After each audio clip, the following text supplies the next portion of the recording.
अब पाकिस्तान का सीएम का भी मन कर रहा है आने का, कुंभ नहाने का, उसका भी आने का भी मन कर रहा है आने का, पर वो इस्लामिक कंट्री के कारण आ नहीं सकता। गंगा जो है ना, गंगा माँ एक LIC पॉलिसी है, जिंदगी के बाद भी और जिंदगी के साथ भी। जटा जूट भस्म अंग गौरी अर्धंग संग, जब 4 जगह छलकी तो तब से वो कुंभ की परंपराएं चली आ रही हैं। यहाँ पे लूटने आता है, कोई लुटाने आता है, हिंदू से हिंदू होने के प्रमाण मांग लिए जाते हैं। आप कहाँ से हैं? हमारा कोई बस ऐसे ही घूम रहे हैं कुंभ के मेले में। और सनातन स्थाई तो हम यहाँ पे आश्रम में रुके हैं, लेकिन हमारा ये है कि हम सनातन संस्कृति को जान पाएं। और जो आज का यूथ है वो बहुत मॉडर्न लेकर के और सनातन को बहुत मतलब निचले दर्जे का समझ रहा है। तो मैं सारे यंगस्टर्स से आह्वान करना चाहता हूँ कि आप अपनी हिंदुत्व की एकता और अपनी धर्म संस्कृति को लेकर के बिल्कुल जागृत हो जाइए, बिल्कुल अलर्ट मोड पे आ जाइए। क्योंकि जो विदेशी आक्रांता पहले थे और आज भी ऐसी राजनीतिक पार्टियां आ चुकी हैं, ऐसा राजनीतिक एक माहौल बनाया जाता है कि हिंदू से हिंदू होने के प्रमाण मांग लिए जाते हैं। भारत देश में रह करके भारतीयता का ही आप उससे प्रमाण मांगेंगे, तो प्रमाण मांगने वाले कौन है? वो ये आंख खोल करके आकर देख लें, ये जो महाकुंभ है ये सनातनियों का महाकुंभ है। और सनातनियों का महाकुंभ का मतलब ये नहीं कि हम किसी देश विरोधी हैं। यहाँ पे ये है, ये संगम है और यहाँ पे गरीब से गरीब, अमीर से अमीर, कोई यहाँ पे लूटने आता है, कोई लुटाने आता है। और राजा हर्षवर्धन और महाराज विक्रमादित्य के कालखंड से ही ये परंपराएं चली आ रही हैं। राजा हर्षवर्धन हुआ करते थे, वो अपनी 12 साल में एक कुंभ लगता था तो सारा अपना सर्वे सर्वा दान करके चले जाते थे। अच्छा, लोगों को कुंभ क्यों आना चाहिए, महाकुंभ में क्यों आना चाहिए? महाकुंभ ऐसा है कि ये 12 साल में 12 = 12, 144 बार में साल में ऐसा महासंयोग। और ये हमारा इस मतलब गंगा जमुना सरस्वती की त्रिवेणी, और त्रिवेणी आप सागर मंथन की आप कथा सुनते होंगे, तो सागर मंथन में 14 रत्न प्राप्त हुए। तो 14वां रत्न जो हुआ वो अमृत कलश हुआ, और अमृत कलश को लेकर के देवताओं में और उनमें राक्षसों में बहुत खींचातान हुई। उसमें कुछ बूंदें अमृत की, वो बूंदें 4 जगह छलक गई। जब 4 जगह छलकी तो तब से वो कुंभ की परंपराएं चली आ रही हैं। और इसमें क्या है, अमृतत्व की प्राप्ति। अमृतत्व के प्राप्ति का मतलब ये नहीं कि मतलब कुछ भी आप गंगा में स्नान में त्रिवेणी में आप डुबकी लगाएंगे, आप जन्म जन्मांतर का, क्योंकि हमारी जो फिलॉसफी है, जो हमारा भारतीय दर्शन है, वो प्रैक्टिकल तो है ही, वैज्ञानिक तर्कों के आधार पर तो है ही, लेकिन वो आध्यात्मिकता को बिल्कुल अच्छी तरीके से कनेक्ट किए हुए है। जैसे लोग कहते हैं कि कैसे मतलब गंगा में डुबकी लगाने से सिर्फ पाप धुल जाएंगे। गंगा जो है ना, वो भगवान शिव के जटा जूट भस्म अंग गौरी अर्धंग संग।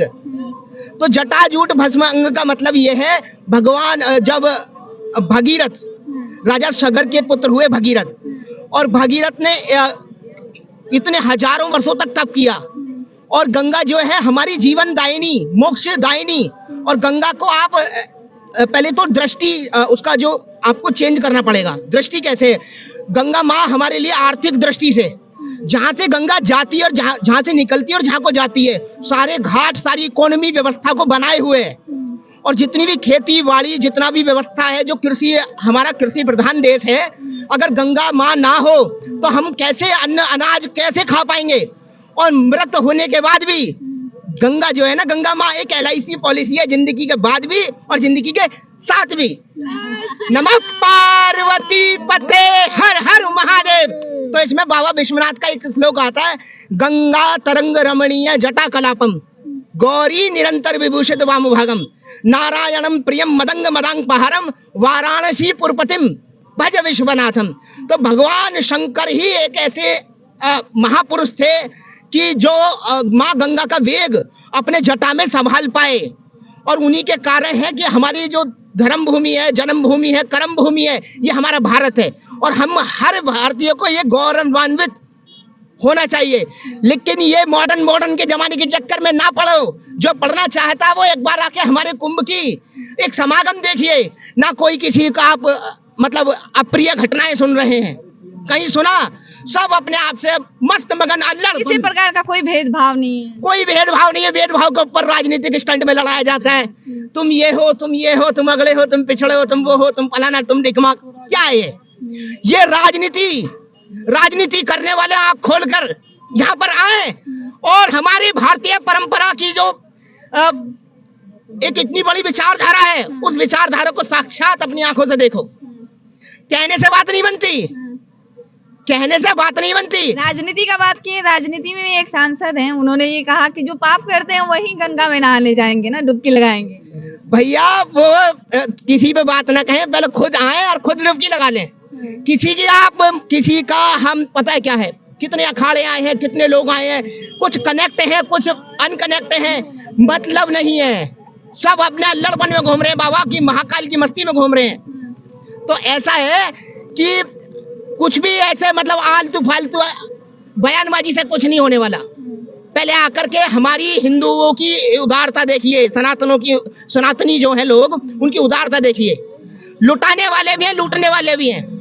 आप देखो ये जो जितने भी कन्वर्टेड ईसाईयत, इस्लामिज्म, लव जिहाद, ये फलाना, हमारी जितनी भी हिंदू बहन बेटियां हैं, बिल्कुल अलर्ट मोड में आ जाओ, बिल्कुल अलर्ट मोड में। क्योंकि हमारे को बहुत मोड़ने का कब तक मोड़ोगे आप? ये बिल्कुल जागृत अवस्था है। 2025 है ये, और 2014 से ये क्रांति चली। लेकिन अब क्या है, मुझे लत लग गई है हिंदूगिरी की। नशा अब सरेआम होगा और मेरे खून का एक एक कतरा सनातन के नाम होगा, हिंदुत्व के नाम होगा। तो ये केवल कहना नहीं, जय जय श्री राम। तो ये आप सनातन की भूमि, धर्म भूमि, इस बार धर्म नगरी में जान रहे हैं। बड़े बड़े सिद्ध महापुरुष, ऋषि महर्षि हिमालय से आए हैं। अदृश्य शक्तियां, देवता भी प्रसन्न होकर के हमारा जितना भी स्नान करने आ रहे हैं लोग। क्या बोले भैया, क्या अगली बार? हर हर महादेव। क्या जो कह रहे हैं ना पॉलिटिक्स वाले, जो पाप कर रहे हैं वो आए हैं। अब पाकिस्तान का सीएम का भी मन कर रहा है आने का, कुंभ नहाने का। पाकिस्तान का सीएम भी आना, उसका भी आने का भी मन कर रहा है आने का, पर वो इस्लामी कंट्री के कारण आ नहीं सकता। मन तो उसका भी कर रहा है। डुबकी तो आपकी भी लगवा के आए होंगे एक दो। हाँ बिल्कुल। जब अगला महाकुंभ आएगा ना उज्जैन में या नासिक में, बहुत देशों के सीएम आएंगे नहाने। ये आप कैसे कह सकते हैं? आए भी हैं, दीक्षा लेके गए बहुत देशों के सीएम। आएंगे, पक्का आएंगे। कंगाल तो है, बड़ा आटा तो उनके पास खाने के नहीं है, आएंगे। अच्छा, महादेव की महिमा न्यारी है जी। आप कहाँ से हैं? मैं हरियाणा, सिरसा। अच्छा, हरियाणा से। सिरसा से। तो अच्छा, ये अभी योगी सरकार द्वारा यहाँ पे जो मुस्लिम है लोग थे, उनको ठेला वेला लगाने से मना कर दिया गया है। वो मतलब उनका ये कहना है कि वो लोग भी आएंगे तो उनका भी पेट वेट। एक बार हमारे को भी कुंभ में जाने दे दो, जो 40 करोड़ की जनसंख्या है वहाँ, उनको भी कुंभ का वीजा दे दो। कुंभ का नहीं, मस्जिद काबा का सऊदी अरब हमारे को भी अलर्ट कर दिया जाए ना। क्या बात है, सऊदी अरब हम जाएंगे, हमारे नागा जाएंगे, हमारे बड़े बड़े मठाधीश तेरा अखाड़े हैं। हमारा शंकराचार्य परंपरा, हमारे हिंदुस्तान का जो 4 मठ है, 4 शंकराचार्य हैं, हम नहीं जा रहे। सनातनी को मत ले जाओ आप। हमारे महा शंकराचार्य सर्व सम्मान, सबसे ऊंची गद्दी पे विराजमान है, उनको ले जाओ। हम बिल्कुल एंट्री देते हैं। लेकिन पता क्या है, हमारे यहाँ कर यही गड़बड़ फैलाएंगे, फिर बोलेंगे ऐसा वैसा। अभी आप ये देख पा रहे हैं कि कुछ भी अप्रिय घटना नहीं हो रही है। अरे भैया क्यों नहीं जाएं? क्यों आने दें? क्या मतलब है? आप तो मानते ही नहीं हो, ये समझो। और पहली बात, ये सब कुछ हो रहा है और मैं भारतीय प्रधानमंत्री नरेंद्र मोदी जी और मुख्यमंत्री योगी आदित्यनाथ जी से एक आह्वान और करना चाहता हूँ। जो हमारे शंकराचार्य पीठ के महाजगत गुरु हैं, वो एक अपना अभियान चला रहे हैं। अभियान कौन सा है? हिंदू जो हमारी जो गौ माता है वो राष्ट्र माता घोषित हो। तो जो गौ माता है ना, राष्ट्र माता घोषित हो, इसमें कोई भी देरी ना हो। आजकल गरीब कोई नहीं है, सबसे ज्यादा गरीब तो गौ माता है, जो गली गली में भटक रही है गरीब गौ माता। लोगों का जूठा खा रही है, किसी ने आम खा लिया वो खिला दिया, किसी ने केले का छिलका फेंक दिया, गौ माता वो खा रही है। सबसे गरीब है गौ माता।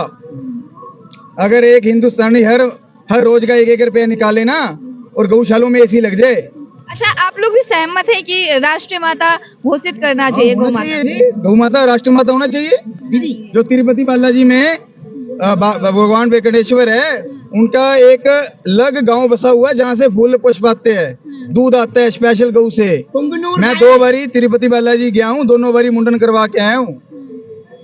ये तो एक दिन राम राज्य बनना ही है, आज ना बनेगा कल बन जाएगा। अगली बार सारे देशों के सीएम मुस्लिम कंट्री नहाने आएंगे, पक्का लिख के रख लेना आप। अगला कुंभ में मिलेंगे आपके साथ, जींदे रहे तो भगवान की दया से। एंट्री तो नहीं है किसकी? उन लोगों की। जब आगे हाथ जोड़ देंगे एंट्री तो सबकी हो जाएगी। भाई कोई दंगा नहीं करेंगे, कोई फंगा नहीं करेंगे, भगवा कपड़ा पहन के आएंगे, सबकी एंट्री है। अभी पता क्या हुआ यहाँ पे क्या हुआ? मेरा नाम खुशी गोस्वामी। कहाँ का चैनल है जी आपका? ये मेरा बिहार का है। अच्छा, खुद तो बिहार से हो। चलो कि बिहार भगवा आएगा बिहार का। अभी सारे हरियाणा जितने देश में राज्य है ना अपने इंडिया में, जहाँ पे बीजेपी शासित प्रदेश है, सबके सीएम, सबके एमएलए सब गंगा स्नान करने आ रहे हैं। अभी हरियाणा के हमारे सीएम नायब सिंह सैनी वो भी गंगा स्नान करने आ रहे हैं। सारे जितने एमएलए जीते हुए, जितने हारे हुए सब आएंगे और अगली बार सारे के सारे जीतेंगे, 90 के 90 सफाया। हर हर महादेव। हर महादेव। 14 रत्नों में जय जय श्री राम।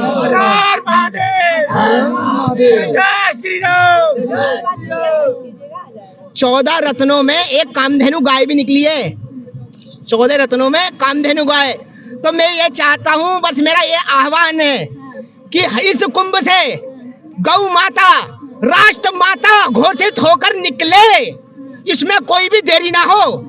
देरी का मतलब ये है, सारी शक्तियां तो हमारा पूरा जो विश्व का केंद्र बना हुआ है वो है प्रयागराज, और किसी भी पावर, किसी भी सिक्योरिटी की मतलब किसी से हमारे आदेश नहीं आना है।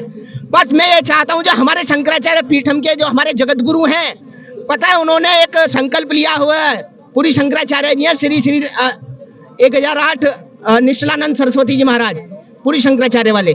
तो उन्होंने क्या हुआ, अपना चांदी का छवर जो हिंडोला जो उनका सिंहासन होता है सब छोड़ा हुआ है। कब तक के लिए? जब तक हमारी गाय माता राष्ट्र माता घोषित ना हो। तो मैं सारे हिंदू सनातनियों से ये आह्वान करना चाहता हूँ कि केवल एक ही नारा लगाओ, हमारी राष्ट्र माता गौ माता घोषित हो, और ये पूरे धर्म नगरी में गूंजना चाहिए। अच्छा, आप लोग सहमत है क्या? बिल्कुल हम सहमत हैं, चाहिए होना चाहिए।